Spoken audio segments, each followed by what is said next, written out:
One, two, three, go. Halo teman-teman semua, balik lagi di channel YouTube Sanos Creator, channel kesayangan teman-teman, tapi bohong. Seperti biasa, jangan lupa like, comment, dan subscribe dulu, dan jangan lupa juga nyalakan loncengnya agar teman-teman tidak ketinggalan video-video terbaru dari Sanos Creator.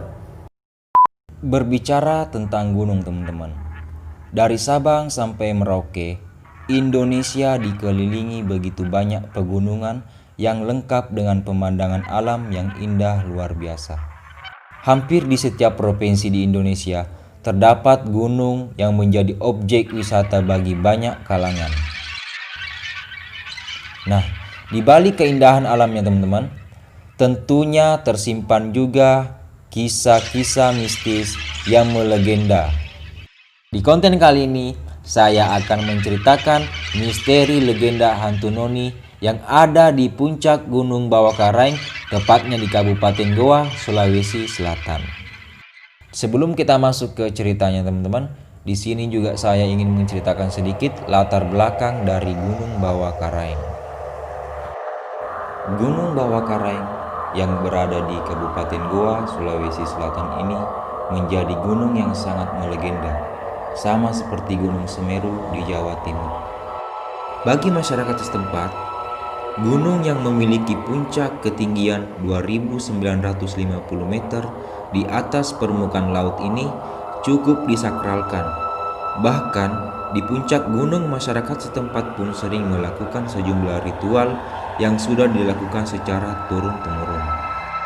Bagi masyarakat sekitar, gunung ini memiliki arti yang sangat disakralkan teman-teman, yakni Bawa artinya mulut dan Karaeng adalah raja atau Tuhan. Dan jika digabungkan, maka Gunung Bawakaraeng adalah gunung dari mulut raja atau gunung dari mulut Tuhan, karena dahulu kala gunung ini disebut sebagai tempat pertemuan para wali dalam menyebarkan agama Islam di Sulawesi Selatan. Kepercayaan tersebutlah yang membawa masyarakat setempat hingga dari berbagai daerah menafsirkan gunung ini sebagai gunung sakral, dan setiap tahunnya sejumlah kalangan kerap melakukan sejumlah ritual pada waktu-waktu tertentu. Seperti kisah yang terjadi di hampir setiap gunung di Indonesia teman-teman, Gunung Bawakaraeng juga kerap kali menimbulkan kesedihan, tak lain karena gunung ini juga kerap kali menelan korban jiwa di kalangan para pendaki. Tidak terhitung jelas sudah berapa banyak korban yang meninggal di gunung ini, belum lagi dengan sejumlah pendaki yang hilang dan tidak berhasil ditemukan. Oke teman-teman, jadi itulah sedikit latar belakang dari puncak Gunung Bawakaraeng.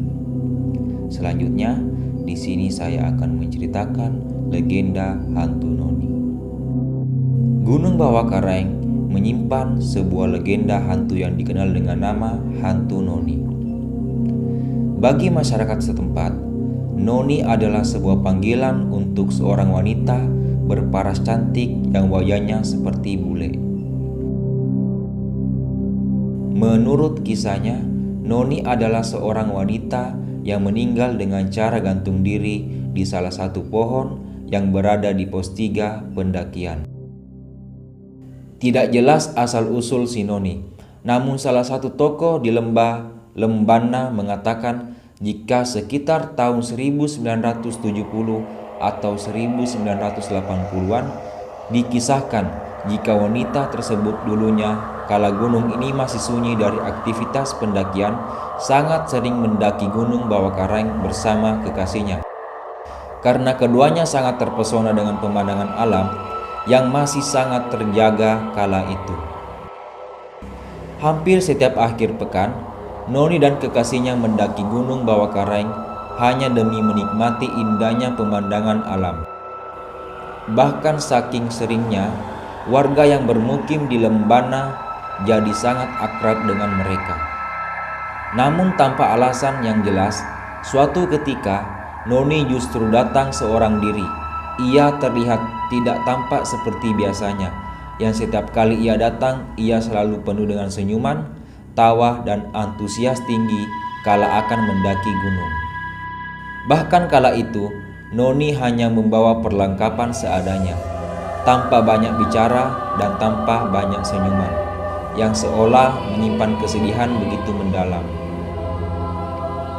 Noni yang biasanya selalu tersenyum dan menegur sapa warga dalam perjalanannya, justru berjalan dengan wajah murung. Beberapa hari berjalan, warga yang kala itu merasakan hal yang aneh pada Noni mulai curiga karena tidak biasanya Noni mendaki gunung sendirian, apalagi sampai beberapa hari lamanya. Tak lama setelah itu, salah satu warga yang berkebun di sekitar kaki gunung mendadak menghebohkan warga Lembana dengan mengatakan Noni meninggal dunia dengan gantung diri di salah satu pohon di pos 3 pendakian. Sontak kematian Noni pun langsung menghebohkan warga yang tinggal di kaki gunung. Sejak kematian Noni, cerita-cerita mistis pun mulai beredar luas, tidak hanya di masyarakat sekitar, tapi juga di kalangan pendaki. Konon kematiannya yang mendadak dan diduga bunuh diri karena sakit hati, penampakan hantu Noni kerap terlihat. Terlebih lagi, pohon yang menjadi tempat Noni bunuh diri masih berdiri kokoh hingga saat ini.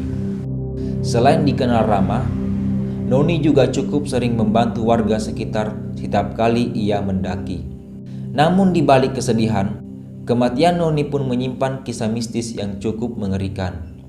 Di kalangan pendaki, ada dua versi kisah hantu Noni yang bergentayangan di pos 3 pendakian, khususnya pada sebuah pohon besar tanpa daun yang sekaligus menjadi penanda pos 3. Dikisahkan jika hantu Noni sebenarnya cukup sering membantu para pendaki yang mengalami kesulitan seperti tersesat karena badai, kehabisan air, dan karena kelelahan. Kisah tersebutlah yang pernah diutarakan oleh seorang pendaki, sebut saja namanya Andi. Pria yang berasal dari salah satu daerah di Sulawesi Selatan ini memang seorang pecinta alam sejati. 5 tahun belakangan, ia sering mendaki gunung seorang diri dengan hanya bermodalkan panduan yang ia dapat di internet dan juga perlengkapan yang lengkap. Dalam perjalanan ke puncak gunung, Andi yang mendaki seorang diri mengaku jika selama menempuh perjalanan ia tidak pernah mendapatkan halangan yang berarti karena sepanjang perjalanan ia mendapat sejumlah bantuan daripada pendaki lain. Namun perjalanannya pun mulai menjadi sangat berat kala ia dalam perjalanan pulang. Awalnya dari pos 10 sampai pos 5 yang memakan waktu berjam-jam, Andi sudah mulai merasa kelelahan. Namun ia terus memaksakan diri dan bertekad untuk menuruni bukit hari itu juga. Rasa lelah, perbekalan yang sudah mulai habis pun terpaksa membuatnya beristirahat lebih lama di pos 3 pendakian. Kala itu, ia sama sekali tidak menaruh rasa curiga dengan suasana sekitar, meski ia tahu disinilah legenda Gunung Bawah Karang yang paling terkenal. Rasa lelahnya yang semakin mendera membuat Andi seolah kebingungan untuk melanjutkan perjalanan atau beristirahat lebih lama. Selang beberapa menit, Andi pun memutuskan untuk merebahkan tubuhnya di atas matras. Namun awalnya, Andi yang hanya ingin beristirahat selama beberapa menit justru tertidur. Ia sendiri tidak tahu persis berapa lama ia tidur. Namun saat ia terbangun, suasana sudah sangat gelap kala itu. Belum lagi matanya kembali normal, ia bertemu dengan seorang gadis cantik yang sangat ramah dan baik. Mereka sempat berbicara beberapa lama sambil menghabiskan makanan dan saat itu Andi pun mengaku jika ia sangat kelelahan. Andi yang kala itu masih sangat lelah ditawarkan untuk pulang bersama-sama. Tanpa basa-basi, Andi pun menerima bantuan tersebut dengan sukarela. Dalam perjalanan pulang dengan suasana yang sangat gelap, keduanya terpaksa berjalan sangat lambat karena pencahayaan yang minim hanya dengan memanfaatkan satu buah senter. Sesekali Andi memegang tangan si gadis untuk menjaganya agar tidak tergelincir jatuh. Perasaan aneh pun mulai merasuki.